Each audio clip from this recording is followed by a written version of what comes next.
She looks so good, but for just a brief moment, I swear this was Argenti. What's going on, guys? Today, we're going to be taking a look at the new Himeko SP. Hopefully, we'll get to keep this one and nothing bad will happen to her. Himeko's always been kind of a fan favorite, especially for players who played Honkai Impact 3rd, but overall, she wasn't super used outside of game modes like Pure Fiction, so it's really nice to have a newer, upgraded version of her. In today's video, I'm going to be showcasing Himeko and giving you my first impressions on her as a character and whether or not I think it's worth pulling her. With that being said, though, this is an early access look at Himeko. Technically, this is on the creator experience server, so everything on it is subject to change. With all that being said, my name is Braxophone, you can call me Brax, and let's go over Himeko Nova. So first off, her model upgrade is absolutely stunning. I'm not going to spend too much time on this, but I just want to show you guys a comparison. This is her old model. This is her new model. So I think she looks significantly better. And honestly, I'm a huge fan. I'm going to be showcasing her in one of her best in slot teams with her signature light cone. I usually try to keep these videos like as free to play friendly or relatable as possible. However, I do think that her light cone in particular feels significantly more impactful for her than most of the characters in the game. The difference between this and your best free to play option is very significant. The showcase is going to be at E0. Here's her build, but I'll talk about that in more detail later. And the one thing I want to go over before we actually get into battle is this. She actually has two different buffs that she can give herself. One is Verdict, one is Decimation, and these are based on the characters that you have on your team and which ones take action. So if you're playing a version of Danhong and Sunday on your team, you're going to be in the Verdict companion protocol, which is going to increase her damage dealt by 100% and her ultimate damage dealt by an additional 100%. She also has a thing called an assist skill that I'm going to get into in just a moment. The other version is the Decimation version, which increases all of your allies' crit damage by 100% and the crit damage dealt by skill by 100%. Now, it does say in her kit that assist skill counts as a skill, so I believe that does affect her assist skill as well. But to get this buff, you need to play a version of March, Welt, or the other Himeko. So it's going to depend on who you have on your team. In this showcase, I'm going to be using Sunday and Danhong. Let's get into it. So as mentioned before, Himeko Nova, Sunday, Danhong, and we're adding Sparkle to the mix. So let's get into it.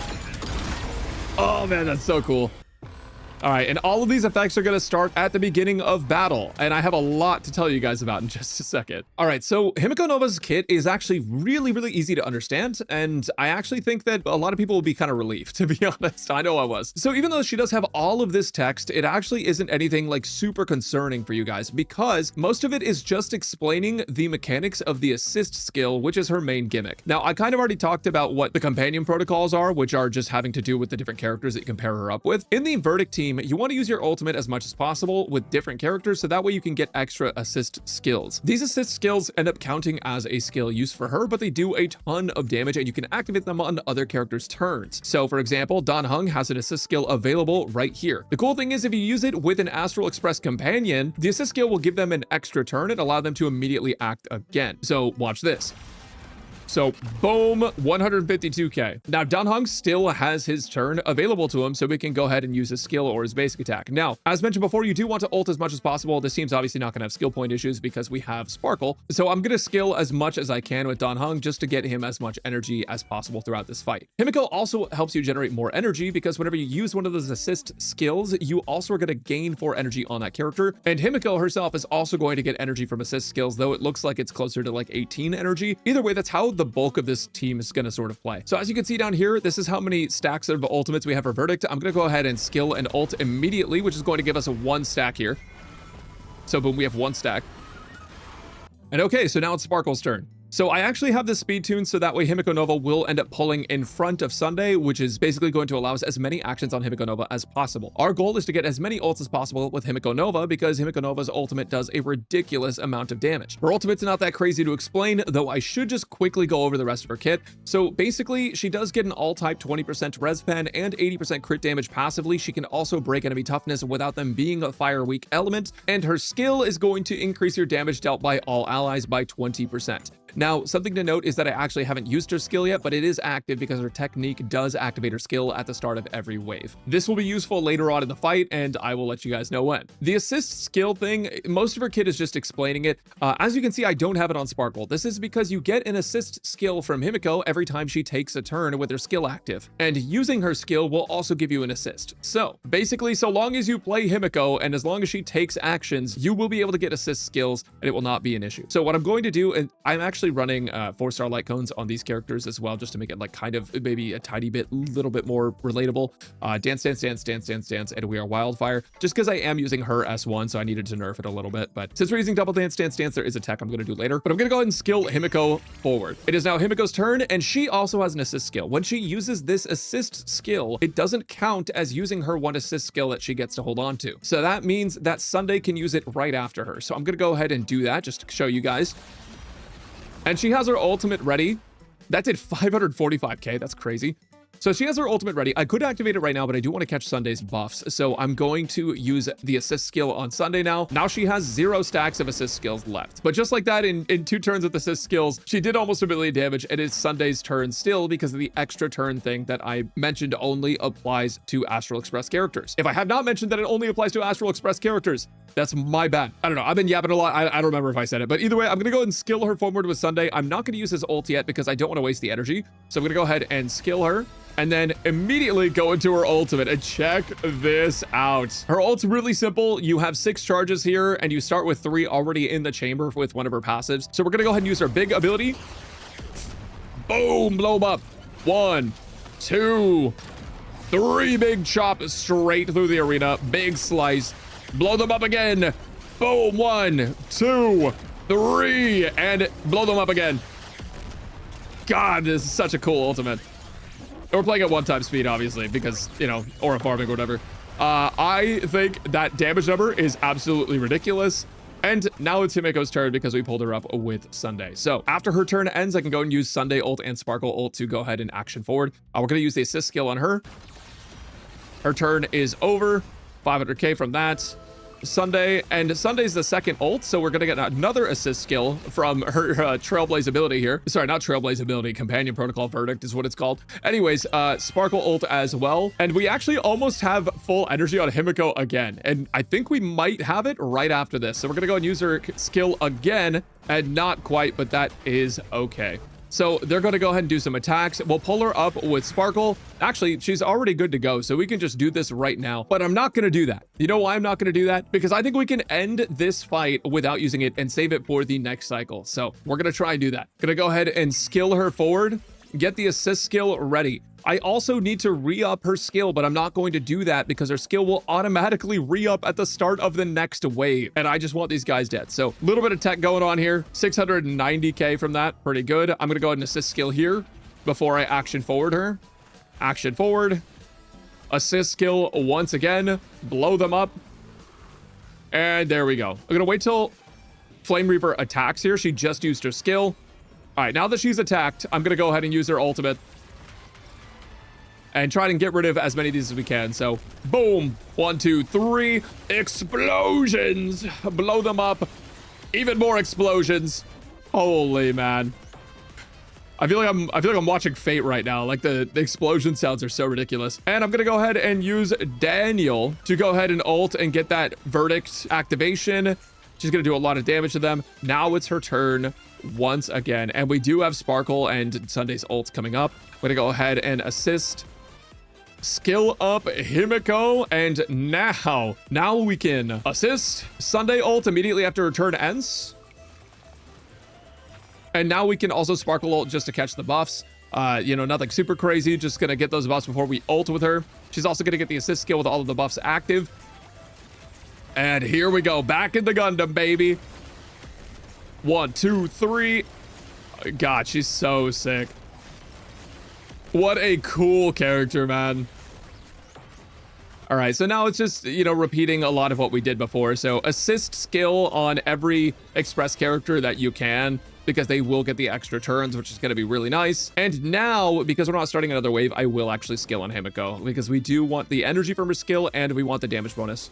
So I'm going to go ahead and skill on Himeko. Then we assist skill on Sunday. Action forward, Himeko once more. Assist skill on Himeko, and Don Hung's turn is coming up. Assist skill followed up by his skill to get his ultimate off, which will basic. I mean, I think we get a basic attack there too, but to get his ultimate off and to get 1 stack towards Verdict. Oh, and it looks like Himeko has her ultimate ready. Wow, what a coincidence. Let's go ahead and use that. So I'm gonna go ahead and skill. Boom, boom, boom. Blow up. Try to get rid of as many of these clothes as possible. And now he's on to his next phase. So that has been our very first cycle. I think we can do it before cycle 2. So I'm going to go ahead and skill Himeko forward. Assist skill right off the bat. I'm going to Sunday assist skill right away as well. We don't want to miss that. And now we bring Himeko forward. And now we're in a bit of an awkward spot where it's like, do we want the 20% damage bonus or do we want to use her ultimate? And do we want to waste the energy? I don't want to waste the energy because I think it's possible she could get another ultimate. So I'm going to go and use her ultimate first. Even though we are going to miss out on the damage bonus, I think it actually is a better move for this specific clear. I could be wrong though. Imagine I miss this by like 1% and I eat my words or something. Imagine I don't get another ult. Okay, so now we're going to go ahead and skill. And now we can dance, dance, dance forward once again. Dude, I love dance, dance, dance. All my homies love dance, dance, dance. Blow up. 194. No, actually, that wasn't that crazy. I thought that would be stronger. We're going to go ahead and use the assist skill on Dan Heng. And now we're going to skill on Dan Heng. Now we're going to skill on Sparkle, bring her forward, assist skill. Yeah, we will get another use of that. We're going to go ahead and Dan Heng ult. And then looks like Sunday will be able to go forward and help us deal a lot more damage here in a second too. So I'm going to go ahead and assist skill. Boom, blow up Flame Mover. Now here, because I do believe the battle's about to end, I'm actually just going to go ahead and use Sunday's ultimate, which is also going to buff this assist skill. We're going to come up and come in and blow him up. We have 30% left to do to this guy.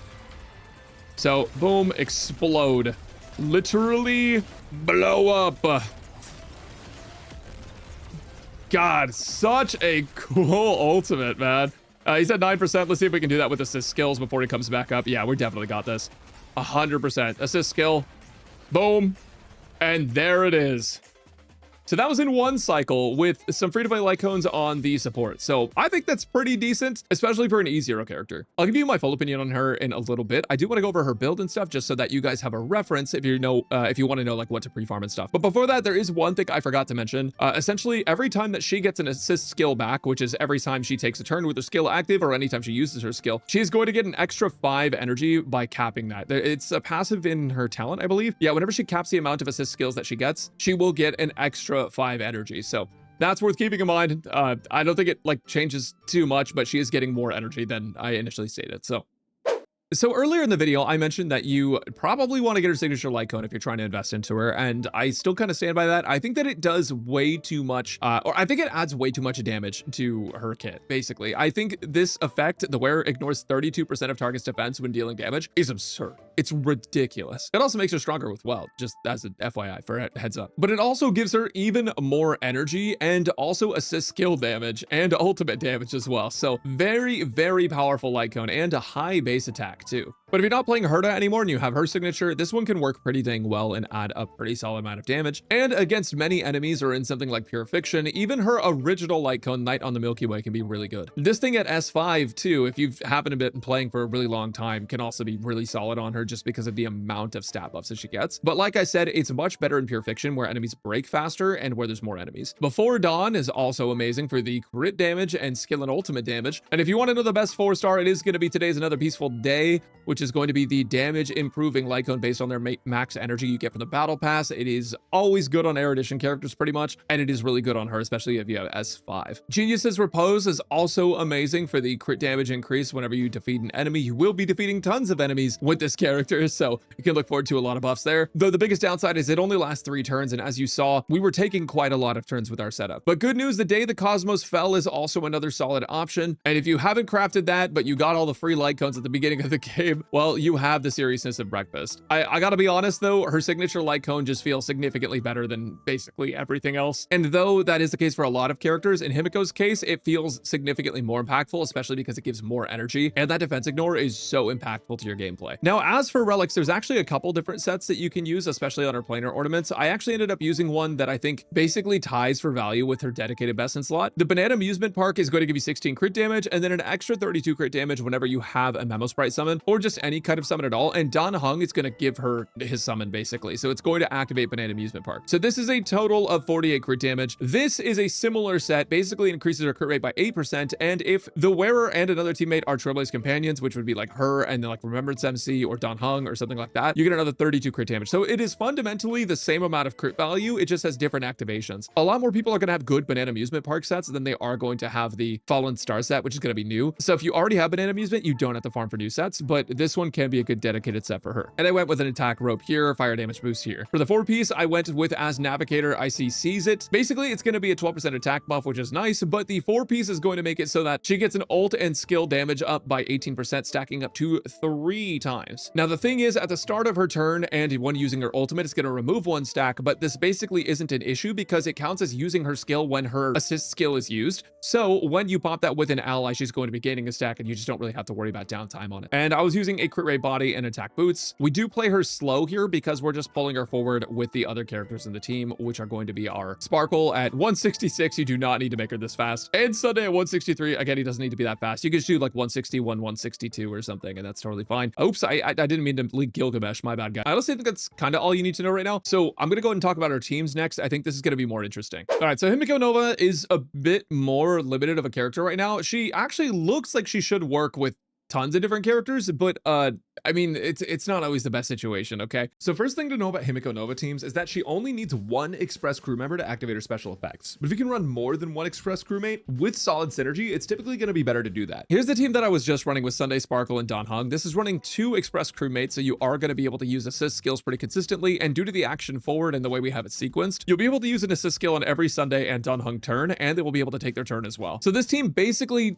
fully maximizes the damage you're going to be able to do with Himeko Nova, and Dan Heng and Sparkle were both available for free at one point, so you might actually have both of these. The only one you would need to pull is Sunday, which, to be honest, a lot of you guys probably already do have him because he's so good, but if not, I'd highly recommend him. He's been best in slot for like almost every single character of all time for the past like year plus maybe. So here's another team I was kind of messing around with. This team it did all right because Everknight's damage is personally really good. I wanted to see if I could get her decimation to activate and actually be good. So the ally crit damage increase is really good for both her and for March, or I guess it'd be Everknight in this case, and it'll also help out Hyacinth in her personal damage as well. The goal with the decimation team is to reach 9 charge, which will then launch an assist skill, and to get charge you basically just have to hit enemies. It's certainly a choice. You could also just play Trivia here and that's fine too. Overall, this team is going to perform much better. And then another team that I wanted to mention is the Mordenax Blade team. You can actually play Himeko with Mordenax Blade, and of course, being as this guy is just ridiculously good in every single team he's in, he's also ridiculously good in Himeko's team. So really solid overall. You just play Sparkle fast, pull up Himeko, you know how it is. Hello, it is Brax in post. I tested a couple more teams. I tried out a Mordenax Blade Welt Lingshot team just to see if we could get some decimation gameplay, and what I will say I found is with E0 Welt, this team cleared in about 3 cycles as opposed to this team's 1 cycle. So overall, it does perform worse. Maybe with E4 Welt, it would perform significantly better, but 3 cycles is still pretty good on MOC. You're trying to get under 5, so if you want a team that can play Welt and Mordenax Blade, this is going to be an okay one for you, especially just because, as we mentioned before, Mordenax Blade is just so powerful, and with Welt's buffs, he's a lot better now too. But once again, overall, I still really recommend the Verdict team here. And then if you have E2 Himeko, you can actually play her with Hunt March 7th, and it's really interesting. It actually does like a ridiculous amount of damage, and you're using 2 4-stars in the team. So I wasn't able to capture it for this video because I still have to record for my full guide, but I'll show gameplay footage in my guide if you guys are interested. If you're looking for other teammates to run, you can also run Remembrance Trailblazer, and then Welt is a good shoo-in, especially if you do have E4. Now, if you don't have E4 on Welt, he's still a decent support overall. E4 is going to make a huge difference, but he's playable at E0 for sure. And Remembrance Trailblazer is once again back. So if you play Welt and Trailblazer together, I guess you could do some kind of sustainless thing, and you do retain stacks from Decimation and Verdict when you switch between them by using the assist skills of the various characters. But overall, I wouldn't really super recommend this team. You can do sustainless though if you want to. Overall, I think Himeko Nova is kind of in a place where she's going to get more teammates down the road because they did a similar thing with Finan, who was meant to be a main push character of Amphorius, where they released him and he was really good, but then they released him with even more supports that made him significantly better. This also gives me hope that we're going to see other Express crew members added in the future to her kit, or that we might get some more changes to Trailblazer, March, Dan Heng, Himeko. Maybe we'll even get a new Welt. I think that'd be really dope. Going back to this team a little bit, I do want to talk about her Eidolons, so let's get into it. So Himeko Nova's Eidolons are actually going to add a ridiculous amount of value to her, especially E1 and 2. This is nothing new for Hoyo games, but this also does make her a lot more viable in a lot of different teams. So let me just kind of go over it. First off, her talent is going to give her an extra assist skill, which is kind of nice, but this really isn't going to be a huge deal until her E2. If you want to see more value from assist skills, that's what you're going to want to get. It is going to massively increase the amount of assist skills you get though, because when you're in Protocol Verdict, which is the one that we were running with Dan Heng and Sunday, you only need to ult once to activate her assist skill. You no longer need to ult twice. So that is going to effectively double the amount of assist skills that you get from that. And when in the decimation state for like March and Welt and stuff like that, the charge that I mentioned before will only need to go to 6 instead of 9, which will also massively increase the amount of assist skills that she gets. And when she launches an assist skill, she's also going to do 1 extra instance of damage. So overall, the damage increase from E1 is already very substantial, but E2 is going to make it even crazier. So as you know, it does give an extra turn to Trailblaze companions when they use the assist skill. So you can use Dan Heng, the assist skill, and then use Dan Heng's skill, and it's not going to move on from his turn until after he does get that opportunity to use his skill. But if you use it with a non-Trailblaze companion, let's say like Sparkle, for example, if you use the assist skill on Sparkle's turn, Sparkle doesn't get the rest of her turn. That counts as her turn. She doesn't get to skill forward anyone. Her turn's over as soon as the assist skill is over.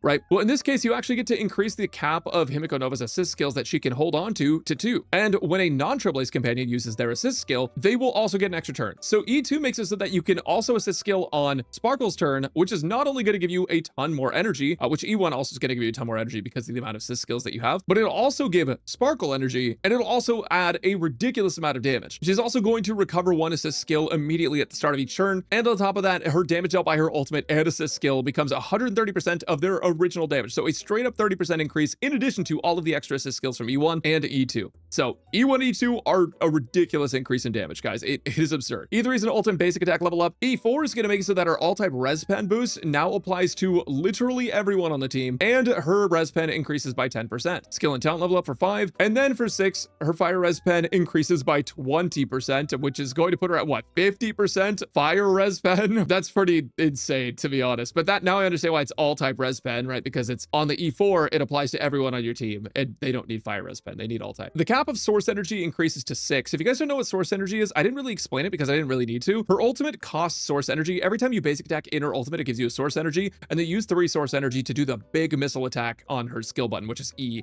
while in her ultimate, right? Due to one of her passives, her source energy starts at 3. With E6, it's going to increase the source energy cap to 6, which means that you can store up even more and dish out a lot more damage. She's going to get an extra 75% assist skill damage and granted a source energy whenever an ally uses an assist skill. When using her big hitter during her ultimate, she's also going to get another stack of source energy. So basically, it's going to make it so that all of her heavy hitting attacks in her ultimate are going to happen more frequently and stack up to be higher damage, which is absurd. But of course, that's an E6. So what else could you expect, guys, really? This E2, I just need you guys to understand, like E1 and E2 together are one of the highest Eidolon damage increases in the game. There are a lot of Eidolons that do add a lot of damage. These ones are very significant. So if Himeko's your girl, if you definitely want to get a maxed out Himeko or a high damaging Himeko because you just love her so dang much, E1 and 2 are going to be pretty massive. But with all that being said, I do think it's pretty important that we talk about kind of her value as a character going forward. So let's get into it.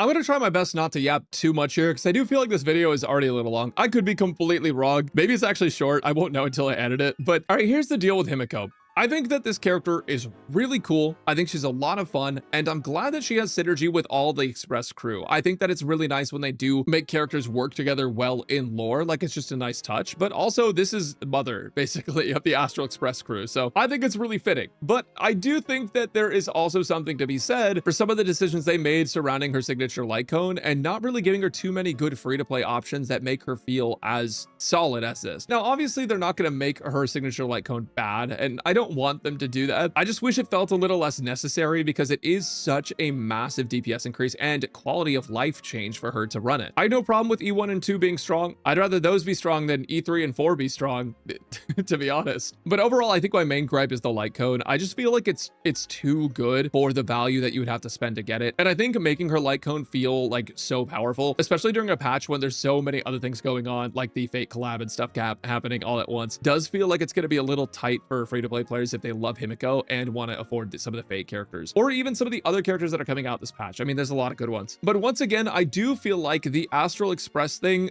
the way they did it with her is really cool, especially because we know the Astral Express crew is going to be getting special versions of themselves. They've already been getting them, right? We get a new MC basically every planet. We've gotten 2 new Marches. We got 2 new Dan Hengs. Like, obviously, these characters are going to be getting special versions and upgrades of themselves, and all of those will work with her in the future, I think. Assuming they actually add more characters. I don't imagine they would would just abandon her, right? So tying her to the characters that are this story relevant and this story important is a really good thing for the future. It means that she could actually come back and be very, very strong. Even if she gets power crept in the future, they could just release a new Express crew member that brings her back into the meta. You know what I mean? So personally, for her in particular, I don't have huge gripes with it, and I think she's a really strong unit. I definitely think she's one of the stronger units in the game, and if you're just looking for someone strong that's part of the Express crew, she's probably a good pickup for you. Anyways, with all that being said, thank you guys so much for watching, and if you guys want to be here for all of the upcoming HSR content I have, which is a lot, by the way, make sure to subscribe, turn notifications on, leave a like on the video, and follow on Twitch if you want to be a part of the fate giveaway stuff as well. Anyways, that was a whole lot of yapping. I'll catch you guys next time, and enjoy Himeko, y'all.